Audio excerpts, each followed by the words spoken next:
Cross sir, phone ಸ್ವಲ್ಪ ಹಿಂದೆ ಹೋಗಿ ಸರ್, ಫೋನ್ ಸ್ವಲ್ಪ ಹಿಂದೆ ಹೋಗಿ ಸರ್. ಆಗಿರಿ ಸರ್, ಫೋನ್ ಸ್ವಲ್ಪ ಹಿಂದೆ ಹೋಗಿ ಸರ್. ಒಂದು ಸರಿ ರೆಡಿ ಸರ್.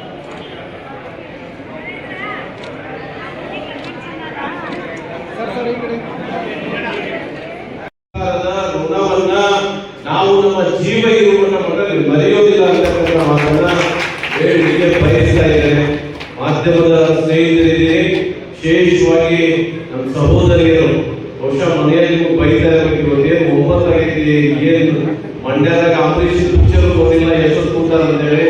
ಬಹುಶಃ ತಾವೆಲ್ಲ ಬಹಳ ಪ್ರೀತಿ ಅಭಿಮಾನದಿಂದ ಕೂತಿದ್ದೀರಿ. ನಿಮಗೆಲ್ಲ ನಾನು ಮತ್ತೊಂದು ನಮಸ್ಕಾರಗಳನ್ನು ತಿಳಿಸಿ, ಮಾಧ್ಯಮದ ಸ್ನೇಹಿತರು ಕೂಡ ಇದ್ದೀರಿ, ತಮ್ಮನ್ನು ಕೂಡ ಅತ್ಯಂತ ಪ್ರೀತಿಯಿಂದ ಇವತ್ತು ಸ್ಮರಿಸಿ. ಆತ್ಮೀಯರೇ, ನಾನು ಬಹಳ ಮಾತನಾಡಲಿಕ್ಕೆ ಹೋಗೋದಿಲ್ಲ, ಯಾಕಂದ್ರೆ ನಾನು ಇತ್ತೀಚೆಗೆ ಒಂದು 2-3 ಕಾರ್ಯಕ್ರಮ, ನಮ್ಮ ಚೇತನ್ ಜಾಸ್ತಿ ಮಾತಾಡ್ತಾ ಇರೋದೇ 2-3 ಕಾರ್ಯಕ್ರಮದಿಂದ. ಅವನು ಅಷ್ಟೊತ್ತು ಮಾತಾಡಲ್ಲ, ಯೂಶಲಿ ಒಂದು 5-6 ನಿಮಿಷದಲ್ಲಿ ಭಾಷಣ ಮುಗಿಸಿ ಹೋಗ್ಬಿಡ್ತಾನೆ. ಉಳಿದಿದ್ದೆಲ್ಲ ನಮ್ಮ ಅಧ್ಯಕ್ಷರು ಮಾತಾಡ್ತಾರೆ ಅಂತ ಹೇಳ್ತಾನೆ. ಮೊನ್ನೆ ಹರಪನಹಳ್ಳಿ ಅವ್ನು ಎಷ್ಟು ಜಾಸ್ತಿ ಮಾತಾಡ್ತಾನೆ, ನಮಗೆ ಸ್ನೇಹ ಕಡಿಮೆ ಇರ್ತದೆ. ನಾವು ಆರಾಮಾಗಿ ಕುತ್ಕೊಂಡು ಕೇಳ್ತಿರ್ತೀನಿ, ನನ್ನ ಖುಷಿ ಮಾತಾಡೋದು ಕಂಡ್ರೆ. ಯಾಕಂದ್ರೆ ಸಂಘಟನೆ ವಿಚಾರಗಳನ್ನ ಹಂಚ್ಕೋಬೇಕು. ಇವತ್ತು ಚಂದ್ರು ಏನ್ ಮಾಡಿದ ನಮ್ಮ ಸಂಘಟನೆಗೆ ಅನ್ನುವ ಎಲ್ಲ ವಿಚಾರಗಳನ್ನ, ಒಂದನ್ನ ಅವ್ನು ಏನ್ ಮಾತಾಡಿದಾರಲ್ಲ ಅದನ್ನ ನಾನು ಅನುಮೋದಿಸ್ತೀನಿ ವೇದಿಕೆ ಮೂಲಕ. ಯಾಕಂದ್ರೆ ಅವರೆಲ್ಲ ಅವ್ರ ಸ್ನೇಹಿತರು ನನಗೆ ಇಷ್ಟು 2-3 ತಿಂಗಳ ಪಾಪ ಅವ್ರಿಗೆ ನಾವು ಮಾತು ಕೊಟ್ಟಿದ್ದನ್ನ ನಡೆಸದೇ ಇರೋದಕ್ಕೆ ವಿಳಂಬ ಆಗೋದಕ್ಕೆ ಬಹಳ ನೋವಾಗ್ತಿತ್ತು ನಮಗೆ. ಬಹುಶಃ ಅದಕ್ಕೆ ಹಲವಾರು ಕಾರಣಗಳಿದಾವೆ. ನಮ್ಮಿಂದ ವೈಯಕ್ತಿಕವಾಗಿಯೂ ತಡವಾಗಲಿಕ್ಕೆ, ನಾನು ನಮ್ಮ ಚೇತನ್ ಸಮಯ ಕೂಡಿ ಬರದೇ ಇರೋದಕ್ಕೂ ವಿಳಂಬ ಆಗಿದೆ. ಅದಕ್ಕೂ ಕೂಡ ನಾವು ನಿಮ್ಮ ಹತ್ರ ಕ್ಷಮೆ ಕೇಳ್ತೇವೆ. ಆದ್ರೆ ಇವತ್ತು ನಿಮ್ಗೆ ಅಧಿಕಾರ ಸ್ವೀಕರಿಸಿದ ಜೊತೆಯಿಂದ ನಾಳೆಯಿಂದಲೂ ನಿಮ್ಮ ಹೋರಾಟದ ಬದುಕು ಪ್ರಾರಂಭವಾಗ್ತದೆ, ನಾಳೆಯಿಂದ.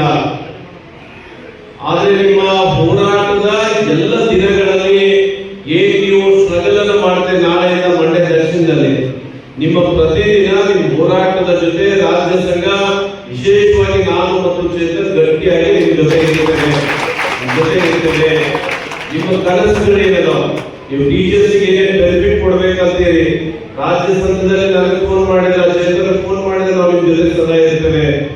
ಆದ್ರೆ ನೀವು, ನಾನು ಹೇಳಲಿಕ್ಕೆ ಬಯಸ್ತೇನೆ, ಎಲ್ಲರನ್ನ ಪ್ರೀತಿಯಿಂದ ತೆಗೆದುಕೊಂಡು ಹೋಗ್ತಕ್ಕಂಥ ಕೆಲಸವನ್ನ ಮಾಡಿ.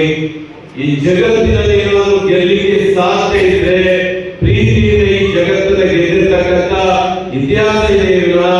ದ್ವೇಷದಿಂದ ಜಗತ್ತನ್ನ ಗೆದ್ದಿರ್ತಕ್ಕಂಥ ಇತಿಹಾಸ ಇಲ್ಲ.